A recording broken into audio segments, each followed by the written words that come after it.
മടങ്ങി വരുമ്പോൾ നമ്മൾ പോകുന്നത് കോൺഗ്രസ് രാഷ്ട്രീയത്തിലെ ഒരു സുപ്രധാനമായ നീക്കമാണ്.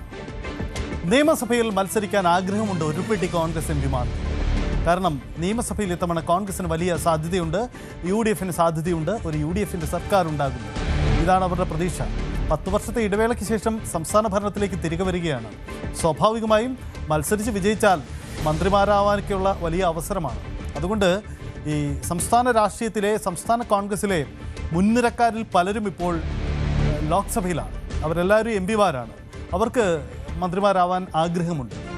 അവരെല്ലാം ആഗ്രഹം പരസ്യമായും രഹസ്യമായും ഉന്നയിക്കുന്നുമുണ്ട്. ഇങ്ങനെ പരസ്യമായും രഹസ്യമായും ഈ ഉന്നയിക്കുന്നവർക്ക് ഇത്തവണ വലിയൊരു വെല്ലുവിളി വരുന്നു. മറ്റൊന്നുമല്ല, ഈ നിയമസഭയെ മത്സരിക്കാനിരിക്കുന്ന എംപിമാർക്ക് ഹൈക്കമാൻഡ് ഒരു വലിയ ചെക്ക് വെച്ചിട്ടുണ്ട്.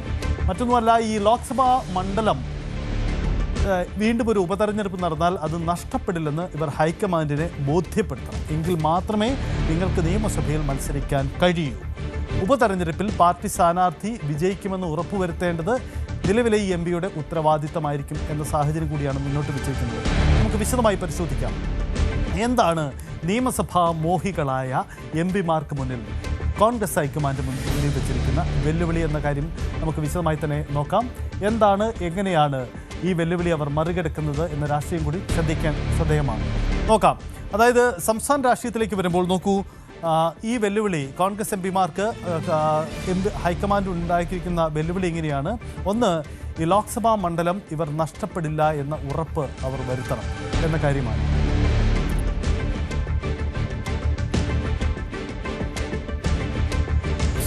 അതാണ് ഏറ്റവും പ്രധാനപ്പെട്ട കാര്യം. എന്തായാലും ഈ നിയമസഭയിൽ മത്സരിക്കാനൊരുങ്ങുന്ന കോൺഗ്രസ് എംപിമാർക്ക് ഹൈക്കമാൻഡ് വെച്ചിരിക്കുന്ന വെല്ലുവിളിയിൽ ഒന്ന്, നിങ്ങൾ നിയമസഭയിൽ മത്സരിക്കാൻ സാധ്യതയുള്ളിടത്ത് പോകാം, പക്ഷേ അത് നഷ്ടപ്പെടില്ല, ആ ലോക്സഭാ മണ്ഡലം നഷ്ടപ്പെടില്ല എന്ന കാര്യം നിങ്ങൾ ഹൈക്കമാൻഡിനെ ബോധ്യപ്പെടുത്തണം.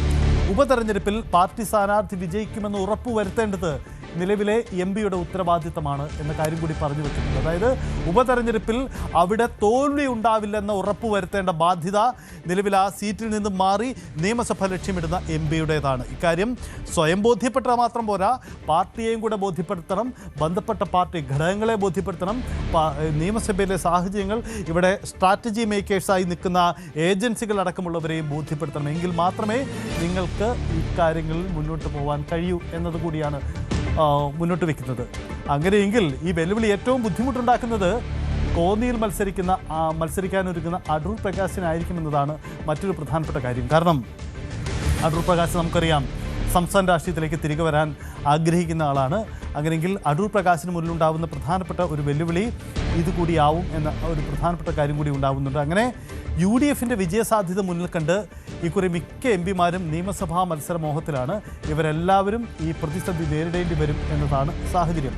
ഇനി നമ്മൾ നോക്കുന്നത് ഏതൊക്കെ എംപിമാരാണ്, ആർക്കൊക്കെയാണ് നിയമസഭയിൽ മത്സരിക്കാനുള്ള ആഗ്രഹമുള്ളത് എന്നതാണ്. അവിടെ നമ്മൾ നേരത്തെ പരാമർശിച്ച പേരുകാരനാണ് നമ്പർ 1, മറ്റാരുമല്ല, അടൂർ പ്രകാശ്. അദ്ദേഹം ആറ്റിങ്ങലിൽ നിന്നുള്ള ലോക്സഭാ അംഗമാണ് നിലവിൽ. അദ്ദേഹത്തിൻ്റെ ലക്ഷ്യം നിയമസഭയിൽ കോന്നിയിൽ മത്സരിക്കുക എന്നതാണ്. കോന്നിയുടെ മുൻ MLA ആണ് അടൂർ പ്രകാശ്. ആ MLA ആയിരുന്ന് സംസ്ഥാനത്തെ ആരോഗ്യ റവന്യൂ വകുപ്പുകളൊക്കെ കൈകാര്യം ചെയ്തിട്ടുള്ള വ്യക്തി കൂടിയാണ് അടൂർ പ്രകാശ്. പക്ഷേ അടൂർ പ്രകാശ് ഇപ്പോൾ സംസ്ഥാനത്തെ UDF കൺവീനർ കൂടിയാണ്. അദ്ദേഹത്തിന് ആഗ്രഹം നിയമസഭയിൽ മത്സരിക്കാനാണ്. അത് മുമ്പും പലപ്പോഴും അദ്ദേഹം പരസ്യമായി പറഞ്ഞിട്ടുണ്ട്. അതിപ്പോഴും എന്തായാലും അദ്ദേഹത്തിൻ്റെ മനസ്സിലുമുണ്ട്. സമാന്തരമായ ചില PR വർക്കുകളൊക്കെ അടൂർ പ്രകാശ് ആരംഭിച്ചു കഴിഞ്ഞു എന്നാണ് നമുക്ക് ലഭിക്കുന്ന റിപ്പോർട്ടുകൾ. അങ്ങനെയെങ്കിൽ അടൂർ പ്രകാശിൻ്റെ ഈ ആഗ്രഹം നല്ല ആഗ്രഹമാണ്, പക്ഷേ അത് നടപ്പിലാവണമെങ്കിൽ വെല്ലുവിളിയുണ്ട്. മറ്റൊന്നുമല്ല, നേരത്തെ നമ്മൾ സൂചിപ്പിച്ചത് ഹൈക്കമാൻഡ് കനിയണം. അത് കനിയണമെങ്കിൽ ചില നിബന്ധനകളുണ്ട്. ഒന്ന്, നിങ്ങൾ ഉപേക്ഷിച്ച് പോകുന്ന ലോക്സഭാ മണ്ഡലം നിങ്ങൾ നിലനിർത്തണം ഉപതെരഞ്ഞെടുപ്പിൽ. അതിൻ്റെ പൂർണ്ണ ഉത്തരവാദിത്തം നിലവിൽ പോകുന്നയാൾക്കാണ്. അതിൻ്റെ സ്ഥാനാർത്ഥി നിർണയത്തിലടക്കം രാഷ്ട്രീയ സാഹചര്യങ്ങളിലടക്കം പാർട്ടി നേതൃത്വത്തെ നിങ്ങൾ ബോധ്യപ്പെടുത്തണം. എന്നാൽ മാത്രമേ മത്സരിക്കാനാവൂ.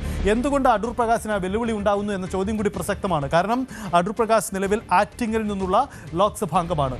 ആറ്റിങ്ങൽ എന്തുകൊണ്ട് പ്രധാനപ്പെട്ടതാകുന്നു? മറ്റൊന്നുമല്ല, ഇടതുപക്ഷത്തിൻ്റെ പരമ്പരാഗതമായ ഒരു ശക്തി കേന്ദ്രത്തിലാണ് കഴിഞ്ഞ 2 തെരഞ്ഞെടുപ്പുകളിലായി അടൂർ പ്രകാശ് വിജയം നേടിയത്. ഇത്തവണ ഇഞ്ചോടിഞ്ചുള്ള പോരാട്ടത്തിനൊടുവിലാണ് UDFിന് അനുകൂല രാഷ്ട്രീയ സാഹചര്യത്തിനിടയിലും അടൂർ പ്രകാശിൻ്റെ വിജയം ആറ്റിങ്ങൽ ഉണ്ടായത്. അപ്പോൾ ഒരു ബൈ ഇലക്ഷൻ അവിടെ വന്നാൽ എന്ത് സംഭവിക്കും? അടൂർ പ്രകാശ് ഇല്ലാതെ അവിടെ ആരെ ചൂണ്ടിക്കാണിക്കാൻ കഴിയും? അതൊരു പ്രധാനപ്പെട്ട ചോദ്യമാണ്. അതായത് കോന്നി ഒരേ സമയം ആഗ്രഹിക്കുന്ന അടൂർ പ്രകാശിന് മുന്നിൽ ആറ്റിങ്ങൽ നിലനിർത്താൻ, ബൈ ഇലക്ഷനിൽ നിലനിർത്തുക എന്നതും വെല്ലുവിളിയാണ്. അതിൽ പാർട്ടിയെ ബോധ്യപ്പെടുത്തേണ്ടി വരും. നിയമസഭയിൽ ഒരുപക്ഷെ കോന്നിയിൽ അദ്ദേഹം മത്സരിക്കണമെന്ന ആഗ്രഹം കൂടുതലായി UDF നേതൃത്വത്തിന് തന്നെ ഒരുപക്ഷെ ഉണ്ടായേക്കാം. കാരണം കോന്നി മണ്ഡലം തിരികെ പിടിക്കണമെങ്കിൽ അത് അടൂർ പ്രകാശ് തന്നെ വേണമെന്ന് അവർ ആഗ്രഹിച്ചേക്കാം. പക്ഷേ അവിടെ വെല്ലുവിളിയാവുന്നത് ഇതാണ്. യെസ്, ആ വെല്ലുവിളി എന്താ? മറ്റൊന്നുമല്ല, ആറ്റിങ്ങൽ മണ്ഡലം നിലനിർത്തണം. ആറ്റിങ്ങൽ ലോക്സഭാ മണ്ഡലം നഷ്ടപ്പെടുത്തി കോന്നി നിയമസഭാ മണ്ഡലം പിടിച്ചെടുക്കുന്നതിനോട് ഒരിക്കലും കോൺഗ്രസിൻ്റെ ഹൈക്കമാൻഡോ സംസ്ഥാന നേതൃത്വമോ ആഗ്രഹിക്കുന്നില്ല. പ്രത്യേകിച്ച് നിയമസഭയിൽ പുതുമുഖങ്ങൾ വരട്ടെ എന്നൊരു ചിന്തയാണ് കോൺഗ്രസിനകത്ത് പൊതുവിലുള്ളത്. VD സതീശൻ അടക്കമുള്ളവർ ആ നിലപാടിലുള്ളവരാണ്. ലോക്സഭയിലേക്ക് പോയവർ അവിടെ തന്നെ നിൽക്കട്ടെ. കെ മുരളീധരനാവട്ടെ അല്ലെങ്കിൽ VD സതീശനാവട്ടെ ആ നിലപാടുള്ളവരാണ്. കെ മുരളീധരൻ കഴിഞ്ഞ തവണ ലോക്സഭയിലേക്ക് മത്സരിച്ച് പരാജയപ്പെട്ട വ്യക്തിയാണ്. അദ്ദേഹത്തിന് സ്വാഭാവികമായും നിയമസഭാ മോഹമുണ്ട്. അപ്പോൾ ഈ വാദത്തിൻ്റെ പ്രധാന വക്താക്കളിൽ ഒരാൾ മുരളീധരൻ തന്നെയാണ്. അതായത് MP ഇത്തവണ കേരളത്തിൽ മത്സരിക്കാൻ വരേണ്ടതില്ല എന്ന വാദമാണ്. നമുക്ക് രാഷ്ട്രീയം പരിശോധിക്കാം.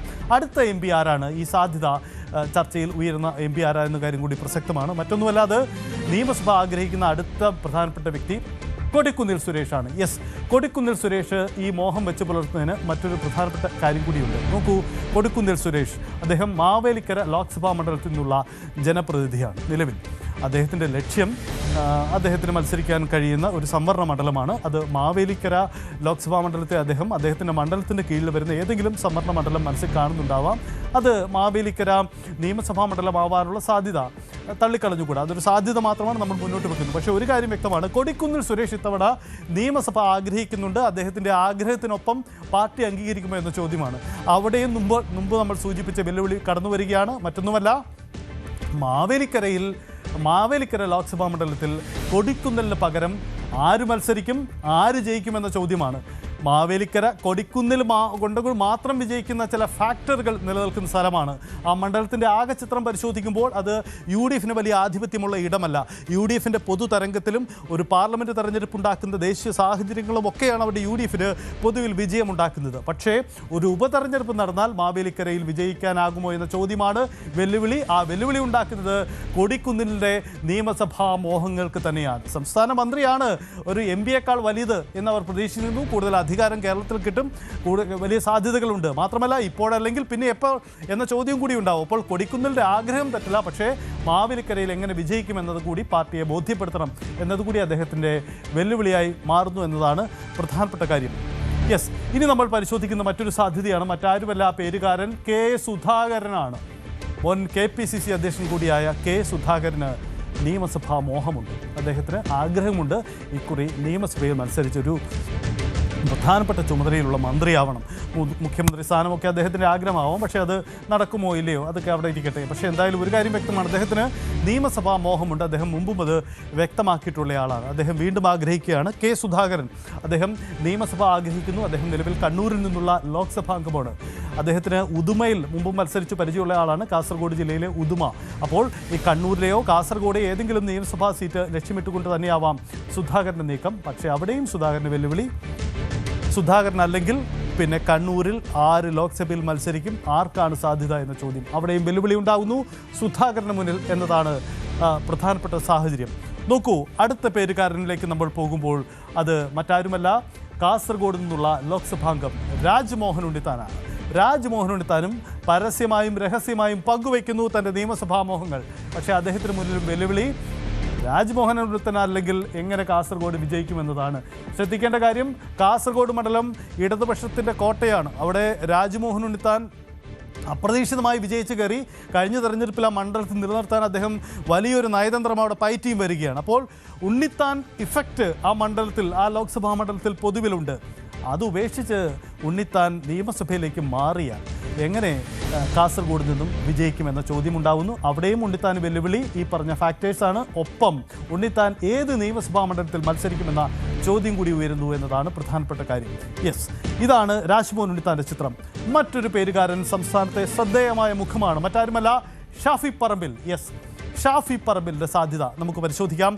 ഷാഫി പറമ്പിൽ നിലവിൽ വടകരയിൽ നിന്നുള്ള ലോക്സഭാംഗമാണ്.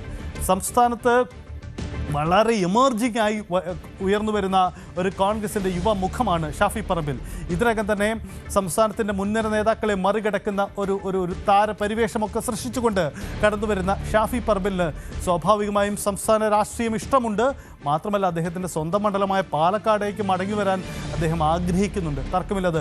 രാഹുൽ മാങ്കൂട്ടം പോലും സ്ഥാനാർത്ഥിയായത് വിശ്വസ്തനെ കൊണ്ടുവന്ന് വേണമെങ്കിൽ തിരിച്ചു തരിക എന്ന ലക്ഷ്യമിട്ടുകൊണ്ടാണ് ഷാഫി ഒരുങ്ങിയത് എന്നാണ് പറയപ്പെടുന്നത്. എന്തായാലും ഷാഫി ഇത്തവണ പാലക്കാട് രാഹുൽ മാങ്കൂട്ടം വിവാദമൊക്കെ നിൽക്കുമ്പോൾ രാഹുലിന് സീറ്റില്ലാത്ത പാലക്കാട് മത്സരിക്കാൻ ആഗ്രഹിക്കും, അല്ലെങ്കിൽ പാർട്ടി മുന്നിൽ കാണും. പക്ഷേ വടകരയിൽ പകരമാര് എന്ന ചോദ്യമുണ്ടാവും. അപ്പോൾ ഷാഫിയുടെ നിയമസഭാ മോഹങ്ങൾക്കും വെല്ലുവിളി ആരാണ് വടകരയിൽ ഇനി മത്സരിക്കുക എന്ന ചോദ്യമാണ്. ആ ചോദ്യം പ്രധാനമായും നേതാക്കളുടെ മുന്നിൽ ഉണ്ടാവുകയും ചെയ്യും. അത് കടുത്ത വെല്ലുവിളി ഉണ്ടാക്കുന്നു എന്നതാണ് സാഹചര്യം. ഇതാണ് നമ്മൾ പരിശോധിച്ചു വന്ന പ്രധാനപ്പെട്ട കാര്യം. ഒപ്പം ബെന്നി ബെഹ്നാൻ അടക്കമുള്ള മറ്റു ചില പേരുകാർക്കും വലിയ ആഗ്രഹമുണ്ട്, താല്പര്യമുണ്ട് ലോക്സഭയിൽ മത്സരിക്കാൻ എന്നതും പ്രധാനപ്പെട്ട കാര്യമാണ്. എന്താണ് ഇതിൻ്റെ സാഹചര്യം നമുക്ക് വിശദമായി പരിശോധിക്കാം. കോൺഗ്രസിലെ നിയമസഭാ മോഹികൾക്ക്, എംപിമാരിലെ നിയമസഭാ മോഹികൾക്ക് എന്ത് ചെക്കാണ്, എന്ത് പ്രതിസന്ധിയാണ് കാത്തിരിക്കുന്നത് എന്ന ചോദ്യം പ്രധാനപ്പെട്ടതാണ്.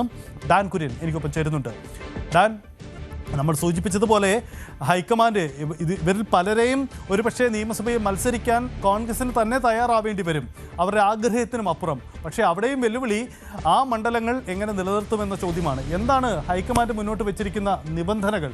ഡാൻ, സജിത്ത്, 2020 നിയമസഭാ തെരഞ്ഞെടുപ്പിലുണ്ടായ ഒരു രാഷ്ട്രീയ സാഹചര്യമോ സാമൂഹ്യ സാഹചര്യമോ അല്ല ഇപ്പം നിലനിൽക്കുന്നത്. വലിയ തരത്തിലുള്ള ഒരു വർഗീയ ചേരിതിരിവ് ഉണ്ടായിട്ടുണ്ട്. രാഷ്ട്രീയ രംഗത്ത് പൊതുവിൽ അത് പ്രകടവുമാണ്. അതുകൊണ്ട് തന്നെ ഈഴവ സമുദായത്തെ എങ്ങനെയും ഒപ്പം നിർത്തണം എന്ന ഒരു വലിയ താല്പര്യത്തിലാണ് ഹൈക്കമാൻഡ്. അതിനു വേണ്ടിയിട്ടാണ് മുതിർന്ന ഈഴവ നേതാക്കളെ, അതായത് കോൺഗ്രസിലെ തന്നെ ഈഴവ സമുദായത്തിന്റെ ഭാഗമായിട്ടുള്ള മുതിർന്ന നേതാക്കളെ ഉൾപ്പെടെ മത്സര രംഗത്തേക്ക് ഇറക്കണം, അവരെ സജീവമാക്കി രംഗത്ത് കൊണ്ടുവരണം എന്നൊരു താല്പര്യമുണ്ടായത്. അങ്ങനെ ആദ്യം ഉയർന്നു വന്ന പേരുകൾ മുല്ലപ്പള്ളി രാമചന്ദ്രന്റേതും VM സുധീരന്റേതുമാണ്. അവർ സ്വാഭാവികമായി നിലവിൽ നിയമസഭാംഗങ്ങളോ ലോക്സഭാംഗങ്ങളോ ഒന്നുമല്ല. അവർക്ക് പുറമെ അടൂർ പ്രകാശ്, കെ സുധാകരൻ, ഈ രണ്ടു പേരുടെ പേരുകളാണ് ആദ്യഘട്ടത്തിൽ ഉയർന്നത്. അത് വലിയ തരത്തിൽ ചർച്ചകളിലേക്ക് വരുന്ന ഒരു സാഹചര്യം ഉണ്ടായതോടെയാണ് സമാന താല്പര്യവുമായി രംഗത്തുള്ള 7ലധികം MPമാർ കൂടി നിയമസഭാ തെരഞ്ഞെടുപ്പിൽ മത്സരിക്കണമെന്ന ഒരു താല്പര്യം ദേശീയ നേതൃത്വത്തെ അറിയിക്കുന്ന സാഹചര്യം ഉണ്ടായത്. അവരെല്ലാവരും നിയമസഭയിൽ എങ്ങനെയും മത്സരിക്കണം, മത്സരിച്ച് വിജയിക്കണം. നിയമസഭയിൽ UDFന് ഭൂരിപക്ഷം ലഭിക്കുന്ന സാഹചര്യം ഉണ്ടായാൽ കൃത്യമായി മന്ത്രിസഭയിൽ ഇടം പിടിക്കുക, അത് തന്നെയാണ് അവിടെ ലക്ഷ്യമെന്ന് ഉറപ്പാണ്. കാരണം നിലവിൽ 7 നിയമസഭാ മണ്ഡലങ്ങൾ ഉൾക്കൊള്ളുന്നതാണ് ഒരു ലോക്സഭ. അങ്ങനെ ലോക്സഭയുടെ MP ആയി നിൽക്കുന്ന ജനപ്രതിനിധികൾ വെറും ഒരു നിയമസഭാ സാമാജികനായ ഒരു മണ്ഡലത്തിൽ മാത്രം ഒതുങ്ങുന്ന UDFന് അധികാരം ലഭിച്ചാൽ മന്ത്രിസഭയിൽ ഇടം പിടിക്കണമെന്ന താല്പര്യത്തോടെ തന്നെയാണ് ഈ MPമാരായിട്ടുള്ള പലരും മത്സരരംഗത്തേക്ക് കടന്നു വരണം എന്ന താല്പര്യത്തിൽ ഇപ്പോൾ ദേശീയ നേതൃത്വം സമീപിച്ചിരിക്കുന്നത്. പക്ഷേ അവിടെ വലിയ വെല്ലുവിളിയായി മാറാൻ പോകുന്നത് നിലവിൽ ഈ കോൺഗ്രസിന് അനുകൂല സാഹചര്യങ്ങൾ അല്ലാതിരുന്നിട്ട് കൂടി വ്യക്തിപ്രഭാവം കൊണ്ട് മണ്ഡലങ്ങൾ പിടിച്ചിറക്കിയ പല നേതാക്കന്മാരുണ്ട്. അങ്ങനെയുള്ളവർ ആ ലോക്സഭാ മണ്ഡലങ്ങൾ വിട്ട്, ഇപ്പൊ ഉദാഹരണത്തിന് ആറ്റിങ്ങലിൽ അടൂർ പ്രകാശിന്റെ കാര്യമെടുത്താൽ നമുക്കറിയാം വലിയ മത്സരമാണ് 2024 അവിടെ നടന്നത്. അടൂർ പ്രകാശിന് 3,28,051 വോട്ടുകൾക്ക് ജയിച്ചപ്പോൾ തൊട്ട് താഴെ ബിജെപിക്ക് 3,27,366 വോട്ട്, അതായത് ഏതാണ്ട് 1000-ൽ അധികം താഴെ വോട്ടുകളുടെ വ്യത്യാസത്തിലാണ് അടൂർ പ്രകാശ് അവിടെ നിന്ന് ജയിക്കുന്നത്. അന്ന് BJP അവിടെ വലിയൊരു പ്രൈം ഫാക്ടറായി മൂന്നാമതെത്തി. 3,11,000-ലധികം വോട്ട് V മുരളീധരൻ നേടുന്ന ഒരു സാഹചര്യമുണ്ടായി. ഇങ്ങനെ ഒരു പശ്ചാത്തലത്തിൽ അങ്ങനെ തീപാറുന്ന മത്സരം നടന്ന ലോക്സഭാ മണ്ഡലങ്ങളിലെ സിറ്റിംഗ് സീറ്റുകൾ വേണ്ടെന്ന് വെച്ച് അവിടുത്തെ പ്രതിനിധികൾ ഒരു നിയമസഭയിലേക്ക് മത്സരിക്കാനായി വരുന്ന സാഹചര്യം ഉണ്ടാകുമ്പോൾ പകരം ആ മണ്ഡലം നിലനിർത്താൻ കഴിയുന്ന ജയസാധ്യതയുള്ള പേര് ആരുടേതാണ്? ഇതാണ് നേതൃത്വത്തിന് മുമ്പിൽ വലിയൊരു വെല്ലുവിളിയായി മാറാൻ പോകുന്നത്. അവിടെ പല തരത്തിലുള്ള ചർച്ചകൾ നടത്തും. ഉദാഹരണത്തിന് കണ്ണൂരിൽ കെ സുധാകരൻ ലോക്സഭയിൽ നിന്ന് മാറി നിയമസഭയിലേക്ക് മത്സരിക്കാൻ സന്നദ്ധത അറിയിക്കുന്ന സാഹചര്യം നേരത്തെ തന്നെ പരസ്യമായും രഹസ്യമായും ഒക്കെ നമ്മൾ കണ്ടിട്ടുള്ളതാണ്. അങ്ങനെ വന്നാൽ സുധാകരന് പകരക്കാരനായി കണ്ണൂർ ലോക്സഭാ മണ്ഡലം നിലനിർത്താൻ കഴിയുന്ന ആരെ മത്സരിപ്പിക്കാൻ കഴിയും? ഇതൊരു വലിയ ചോദ്യമായി ദേശീയ നേതൃത്വത്തിന് മുമ്പിലേക്ക് പേരുകൾ ഇതിനോടകം തന്നെ അങ്ങനെ ലോക്സഭയിൽ നിന്ന് സീറ്റ് ഒഴിഞ്ഞാൽ പകരം 4 പേർ മത്സരിക്കാൻ സന്നദ്ധരായി വരുന്ന ഒരു സാഹചര്യം അത് പാർട്ടിക്കുള്ളിൽ ഉണ്ടാക്കുന്ന തർക്കങ്ങൾ, ഇങ്ങനെയുള്ള ആഭ്യന്തര പ്രശ്നങ്ങളിലേക്കൊക്കെ ഇത്തരം ചർച്ചകൾ ഇതിനോടകം തന്നെ കോൺഗ്രസിനകത്ത് വഴിവെക്കുന്ന ഒരു സാഹചര്യമാണ് ഉണ്ടായിരിക്കുന്നത്. അതുകൊണ്ട് കരുതലോടെ മാത്രമായിരിക്കും ഹൈക്കമാൻഡിന്റെ ഈ വിഷയത്തിലെ നിലപാട്. കാരണം ഒരു പക്ഷേ 1 or 2 എംപിമാർക്ക് അത്തരത്തിലുള്ളൊരു അവസരം നൽകിയേക്കാം. അത് കൃത്യമായി ചില മാനദണ്ഡങ്ങളുടെ അടിസ്ഥാനത്തിലായിരിക്കും. അവിടെ ഞാൻ ആദ്യം സൂചിപ്പിച്ച പോലെ ഈ സാമുദായിക സമവാക്യങ്ങൾ അവിടെ കൃത്യമായി ഉറപ്പുവെക്കുന്നതിന്റെ ഭാഗമായി ഒരു പക്ഷേ നിലവിൽ ലോക്സഭാംഗങ്ങളായ 1 or 2 എംപിമാർക്ക് നിയമസഭയിൽ മത്സരിക്കാനുള്ള അവസരം നൽകിയേക്കാം. അതിനപ്പുറത്തേക്ക് കൂട്ടമായി എംപിമാരെ നിയമസഭയിലേക്ക് മത്സരിപ്പിച്ചാൽ അത് വിപരീത ഫലമാർക്കും ഉണ്ടാക്കുക എന്ന ഒരു അഭിപ്രായത്തിലാണ് കോൺഗ്രസിലെ മുതിർന്ന നേതാക്കളിൽ ബഹുഭൂരിപക്ഷവും. അതിൽ പ്രധാനമായി വി.ഡി. സതീശൻ, പ്രതിപക്ഷ നേതാവ് കെ. മുരളീധരൻ ഉൾപ്പെടെയുള്ള മുതിർന്ന നേതാക്കളൊക്കെ പറയുന്നത് സംസ്ഥാനത്ത് ഇപ്പോൾ ഈ തദ്ദേശ തെരഞ്ഞെടുപ്പിലടക്കം ആക്റ്റീവായി നിന്ന് നയിച്ച സംസ്ഥാനത്തെ തന്നെ മുതിർന്ന നേതാക്കളുണ്ട്. അവർ അങ്ങനെ നിയമസഭയിൽ ഇപ്പം കെ. മുരളീധരൻ ലോക്സഭയിലില്ല, അദ്ദേഹം മുൻ ലോക്സഭാംഗങ്ങൾ മാത്രമാണ്. തലത്തിൽ മുമ്പോട്ട് പോകാനുള്ള കേരളത്തിന്റെ മനസ്സിലും കൃത്യമായ ഒരു നിയമസഭാ മോഹമുണ്ട് എന്നുള്ള കാര്യം ഉറപ്പാണ്. അങ്ങനെ ഇരിക്കെ നിലവിൽ ലോക്സഭയിൽ അംഗങ്ങളായിട്ടുള്ളവർ ആ സ്ഥാനത്ത് തുടർന്നുകൊണ്ട് നിയമസഭയിലേക്ക് മത്സരിക്കാൻ എത്തുന്ന ഒരു സാഹചര്യം ഉണ്ടായാൽ അത് വോട്ടർമാർക്കിടയിൽ വലിയൊരു നെഗറ്റീവ് ഇമ്പാക്ട് ഉണ്ടാക്കും. അത് കോൺഗ്രസിന് തിരിച്ചടിയായി മാറും എന്നൊരു അഭിപ്രായമുള്ളവരാണ് മുതിർന്ന നേതാക്കളിൽ ഒരു വിഭാഗം. അതുകൊണ്ട് ഈ 7-ലധികം ലോക്സഭാ എംപിമാരെ അവരുടെ സ്ഥാനം അവിടെ നിന്ന് മാറ്റിക്കൊണ്ട് അവർ നിയമസഭയിലേക്ക് വരുന്ന ഒരു സാഹചര്യം നിലവിലെ സാഹചര്യത്തിൽ പ്രായോഗികമായി നടക്കുന്നതിന് ചില പരിമിതികളുണ്ട്. പക്ഷേ 1 or 2 പേർക്ക് ഭാഗ്യവശാൽ നറുക്ക് വീഴാനാണ് സാധ്യത. അതിന് മാനദണ്ഡമാകുക ചിലപ്പോൾ സാമുദായിക സമവാക്യങ്ങൾ തന്നെയായിരിക്കാം. പക്ഷെ അത് ആരൊക്കെ ധാരണയിലെത്തിയിട്ടില്ല. എന്തായാലും നമ്മൾ നേരത്തെ സൂചിപ്പിച്ച 7-ലധികം എംപിമാർ തിരികെ നിയമസഭയിൽ മത്സരിക്കണം. സംസ്ഥാനത്ത് UDF ഭരണം ലഭിച്ചാൽ മന്ത്രിസഭയിൽ ഇടം പിടിക്കണം എന്ന വലിയ താല്പര്യത്തിൽ തന്നെയാണ് ഉള്ളത് എന്ന കാര്യം ഓർക്കുകയാണ്. യെസ്, അതാണ് ഡാൻ സൂചിപ്പിച്ചതുപോലെയാണ് സാഹചര്യം. എന്തായാലും വലിയ വെല്ലുവിളിയാണ് നിലവിലുള്ള എംപിമാർക്ക് നിയമസഭയിൽ മത്സരിക്കാൻ. പക്ഷേ ചില ഇളവുകൾ ചിലർക്ക് കിട്ടിയേക്കാം. ആരൊക്കെയെന്നുള്ളത് സസ്പെൻസാണ്. അവിടെ സാമുദായിക സമവാക്യങ്ങളും മണ്ഡല സാഹചര്യങ്ങളുമൊക്കെ ബാധിക്കപ്പെട്ടു. ഇനി സ്വർണ്ണം വെള്ളി നിരക്ക്.